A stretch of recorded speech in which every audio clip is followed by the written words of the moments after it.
Une valse entre la neige et les étoiles.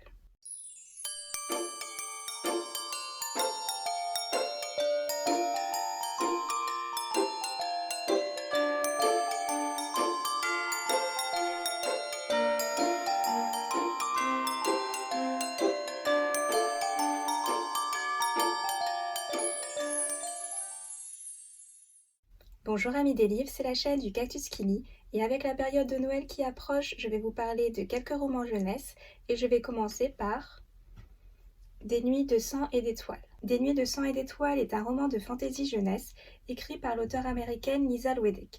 Ce livre a été publié en France en 2018 aux éditions Ozu. Ossa vit sur une île perdue du nom de Scan, une île glaciale où les conditions de vie y sont rudes. Son père est pêcheur, sa mère est morte en la mettant au monde et sa sœur la déteste. Mais heureusement, Ossa a Ivar, un jeune homme avec qui elle se lie d'amitié dès son enfance. Sur leur petite île, les habitants communiquent avec la déesse à travers les étoiles. Quand elles sont vertes, rien à signaler. Quand elles sont bleues, une tempête de neige arrive. Et quand elles sont rouges, il vaut mieux avoir le cœur bien accroché car une catastrophe est imminente. Et bien évidemment, dès le début de l'histoire, le ciel se part de rouge. Des nuits de sang et d'étoiles est le premier roman de Lisa Wedek, un roman jeunesse dans lequel on suit la quête initiatique d'Ossa. L'auteur nous y conte son histoire avec une plume poétique et envoûtante qui nous fait voyager à travers ces contrées enneigées. Dans ce livre, deux points de vue vont s'alterner. Celui d'Ossa qui part en quête de rencontrer la déesse et qui nous montre la face cachée de l'île, et celui d'Ivar qui lui nous montre le fonctionnement des villages et la lutte des habitants contre les envahisseurs. Au niveau des personnages, Ossa est une jeune fille somme toute normale, elle n'a rien de surhumain, mais elle est déterminée à sauver son village et à ne pas rester dans l'inaction. Sa sœur, Aneka, est complètement abjecte et son père un véritable glaçon.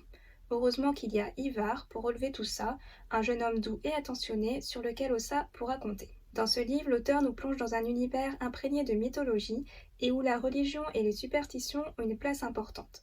Beaucoup de légendes et de mystères tournent autour de l'île et les habitants eux-mêmes ne les connaissent pas tous. Les étoiles sont au cœur du récit et au cours du voyage, on rencontrera d'autres créatures, d'autres peuples, amis ou ennemis. L'auteur parvient à retranscrire avec justesse la rudesse mais aussi la féerie de cette île. Après, le début de l'histoire met un peu de temps à se mettre en place, mais ça en vaut le coup. La seule chose qui m'a un peu dérangée, c'est qu'Ossa ne résout pas grand-chose par elle-même. Elle est très courageuse, très déterminée, mais force est de constater qu'elle reçoit souvent de l'aide et pile au bon moment.